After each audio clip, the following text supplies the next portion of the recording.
North বেঙ্গলে পাহাড়ে একটু অফবিটে থাকবেন, অথচ স্টেটা হবে বেশ কোজি আর কমফোর্টেবল। আর একটু যদি হাই এন্ডে হোমস্টে পাওয়া যায় তাহলে মন্দ কি। আজকের ভিডিও ঠিক তাদের জন্য যারা নর্থ বেঙ্গলে একটু হাই এন্ডে কোজি কমফোর্টেবল স্টে খুঁজছেন।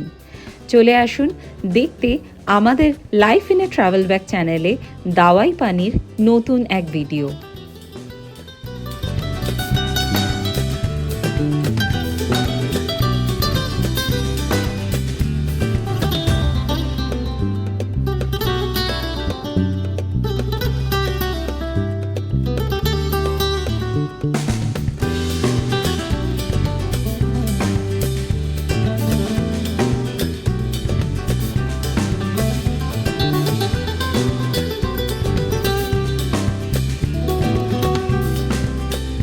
গত পর্বে আপনারা দেখেছেন আমরা ছায়াতালে ইমাহ রিসর্ট থেকে বেরিয়ে এবার চলেছি নতুন রাস্তায়।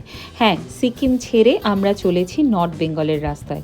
আমরা সিকিম ছেড়ে ভেবেছিলাম দার্জিলিংয়ে গিয়ে থাকবো, কিন্তু তারপর খেয়াল হলো না, দার্জিলিংয়ে তো প্রতিবার থাকাই হয়, তাই এবারে দাওয়াই পানিতে চলে এলাম ম্যাডিভেল বুটিক রিসর্টে। রিসর্টের আসার রাস্তাটা চা বাগানের মধ্যে দিয়ে সরু সরু রাস্তা বেয়ে চলে এলাম, আর তারপর এসে দেখলাম হঠাৎ কোথা থেকে এত সুন্দর একটা রিসর্ট বানিয়েছেন ম্যাডিভেল বুটিক রিসর্টের ওনাররা।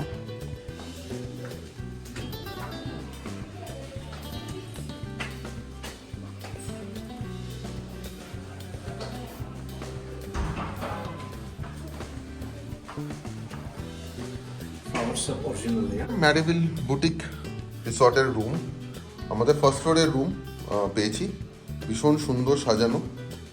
আচ্ছা দেখাই, এটা কিন্তু একদম অরিজিনাল ফুল, এটা কিন্তু খুব রেয়ার এরকম অরিজিনাল ফুল দেওয়া। একটা বিশাল বড় ব্যালকনি রয়েছে রুমের সাথে, একটা টেবিল সাথে একটা চেয়ার, এদিকে আরেকটা টেবিল সাথে আরেকটা চেয়ার, বড় আয়না, বেড সাইড টেবিল। বেডটা তিনজনের জন্য একদম সাফিসিয়েন্ট, দুটো অ্যাডাল্ট একটা বাচ্চা বা তিনটে অ্যাডাল্টও থাকতে পারবে।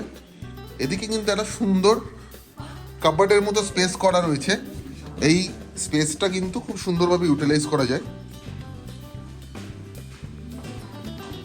যেটা সব থেকে ইম্পর্টেন্ট সেটা হচ্ছে ওয়াশরুম। ওয়াশরুমটা দেখাই, একদম neat and clean washroom. Geyser, গরম জলে তো সুইচ করা আছে, তাই জন্য মনে হয় গরম জল আসবে। আচ্ছা, এদিকে বেসিনটাও রয়েছে, বেশ সুন্দর। আর সব থেকে ভালো হচ্ছে যে ব্যালকানিটা, ব্যালকানিতে সবাই দাঁড়িয়ে রয়েছে। কেমন লাগলো হোটেল? খুবই ভালো লেগেছে। আসার রাস্তাটা একটু খারাপ, মানে মেন রাস্তা থেকে একটু যে রাস্তা দিয়ে ঢুকে আসতে হয় সেই রাস্তাটা একটু খারাপ, বাট আদারওয়াইজ প্রপার্টি খুব সুন্দর। এই প্রপার্টির কিন্তু আরও উপরের ফ্লোর আছে, উপরের ফ্লোর আমরা অ্যাভেলেবেল ছিল না বলে পাইনি, তো আমরা এই ফ্লোরে আছি আর নিচে ফ্লোরটায় আছি।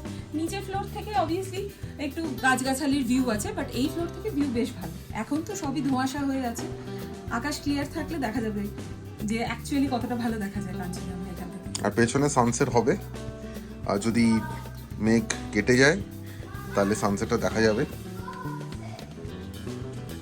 খুবই সুন্দর, একদম চুপচাপ শান্ত। আশেপাশে কিন্তু বাড়ি আছে, টুকটাক বাড়ি রয়েছে, মানে একদম ফাঁকা নয়, কিন্তু চারপাশে পাহাড়, ভীষণ সুন্দর। আর উল্টো দিকে অ্যাকচুয়ালি দার্জিলিং, কিন্তু দার্জিলিংটা এখন অবভিয়াসলি দেখা যাবে না কারণ মেঘে ঢেকে রয়েছে। আমার ভীষণ পছন্দ হয়েছে, দেখা যাক বাকি পরিষেবা কেমন এবং খাওয়া দাওয়া কেমন। এই ম্যাডিভেল বুটিক রিসর্টে আছে দুটো ক্যাটাগরির রুম, ডিলাক্স রুম আর সুপার ডিলাক্স রুম। ডিলাক্স রুমের ভাড়া পার হেড 2500 টাকা ইনক্লুডিং অল মিলস, আর সুপার ডিলাক্স রুমের ভাড়া 3000 টাকা per head including all meals. আমরা এসে আর লাঞ্চ করিনি, লাঞ্চ রাস্তায় সেরে নিয়েছিলাম। সন্ধ্যাবেলা একটু এদিক ওদিক ঘুরতে লাগলাম। আশপাশটা বেসিক্যালি বন জঙ্গল। কিছু দূর গিয়ে একটা দূরে রাস্তা পেলাম, যেই রাস্তা কিন্তু সোজা চলে যাচ্ছে দার্জিলিংয়ের দিকেই। যাই হোক, সন্ধেটা কোনো রকমে কাটিয়ে নিয়ে সেদিন আমরা তাড়াতাড়ি ডিনার করে নিয়েছিলাম। আর হ্যাঁ বলি, ম্যাডিভেল বুটিক রিসর্টের এই যে বিল্ডিং দেখছেন তার পাশের বিল্ডিংয়ে কিন্তু খাওয়া দাওয়ার ব্যবস্থা। আর বেশ কিছু ইনফরমেশন, সেগুলো কাল সকালের জন্য অপেক্ষা করুন, নিশ্চয়ই দেব। এই যে রাতে আমাদের ডিনারে ছিল রুটি, আলু ভাজা আর সাথে চিকেন।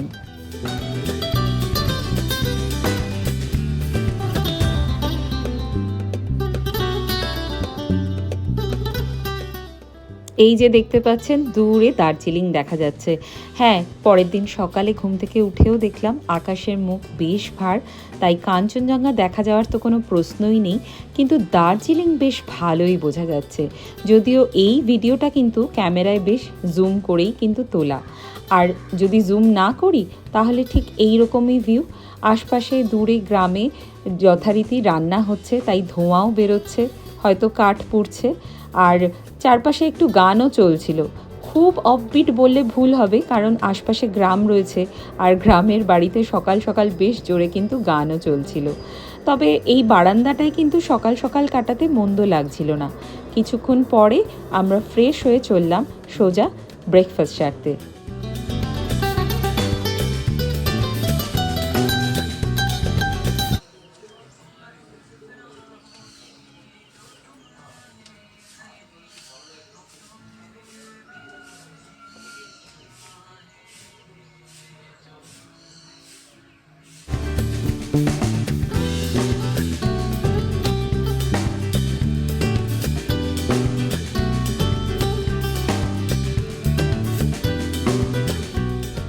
আকাশ পরিষ্কার থাকলে না জানি কত সুন্দর কাঞ্চনজঙ্ঘার ভিউ পাওয়া যেত এই বারান্দাতে দাঁড়িয়েই।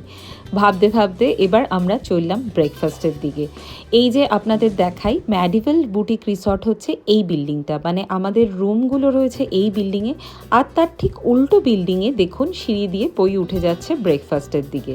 এই যে আমাদের সেদিনকার ব্রেকফাস্ট ছিল জুস, অমলেট আর তার সাথে ব্রেড।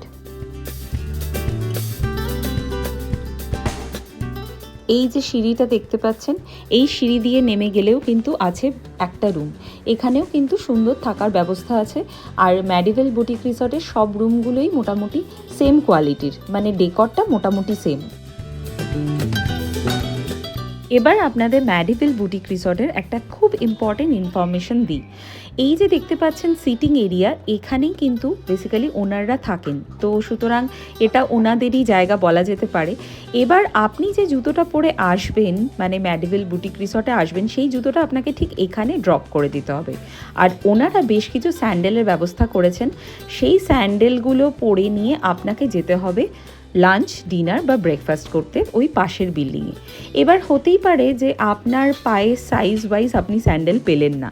ওনারা কিন্তু বেশ ভালো মতোই স্যান্ডেলের কাউন্ট রেখেছেন, অ্যাভেলেবেল অনেক স্যান্ডেলই রয়েছে, কিন্তু হতেই পারে যে আপনার পায়ের মাপের কিন্তু আপনি স্যান্ডেল পেলেন না। তো সেই ক্ষেত্রে এটা একটু আমার মনে হয়েছে যে এটা একটু ইনকনভিনিয়েন্ট, প্রোভাইডেড আমরা যেহেতু সিনিয়র সিটিজেনদের সাথে ওখানে গেছিলাম, আর সিনিয়র সিটিজেনদের একটু পায়ের সমস্যা হতেই পারে। তো সুতরাং এটা কিন্তু ম্যাডিভেল বুটিক রিসর্টের একটা ড্রব্যাক বললেও বলা যেতে পারে। তো যারা সিনিয়র সিটিজেন যারা আসবেন, তারা কিন্তু এই জিনিসটা একটু মাথায় খেয়াল রাখবেন। এবার আসি এই রিসর্টের একদম 3 তলায়, এখানেও দুটো রুম আছে, এখানেও সুন্দর দুটো পেন্টিং আমরা দেখতে পেয়েছিলাম। মোস্ট প্রবাবলি ওনারের ছেলে এই পেন্টিংগুলো এঁকেছেন। আর এই রিসর্ট থেকে কিন্তু একটা জঙ্গল ট্রেলও আছে, যেটা কিনা খুব সুন্দর। আশপাশে প্রচুর পাখি আছে, বেশ কিছুটা এই জঙ্গলের মধ্য দিয়ে আপনি গেলে একটা ভিউ পয়েন্ট পর্যন্ত পাওয়া যায়, বাট আমরা সেইটা আর পুরোটা কভার করিনি, আমরা কিছুটা ঘুরে নিয়ে তারপর ফিরে এসেছিলাম। তবে আশপাশের জায়গাটা সত্যি খুব সুন্দর।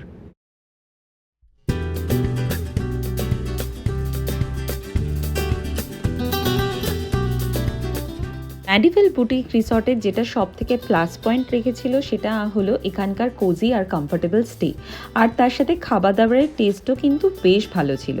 যাই হোক, আমরা চেক আউট করে নিয়ে চলে এসেছিলাম টুক করে একটু দার্জিলিং ঘুরতে।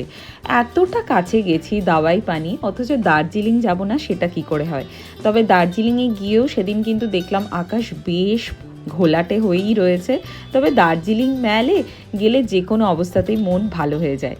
তারপর দার্জিলিং শেষে আমরা ফিরে এসেছিলাম এনজেপি। কেমন লাগলো আমাদের এই ছোট্ট ভিডিও অবশ্যই কমেন্ট করে কিন্তু জানাবেন। আমরা ফিরে আসবো খুব জলদি নতুন একটা ভিডিও নিয়ে।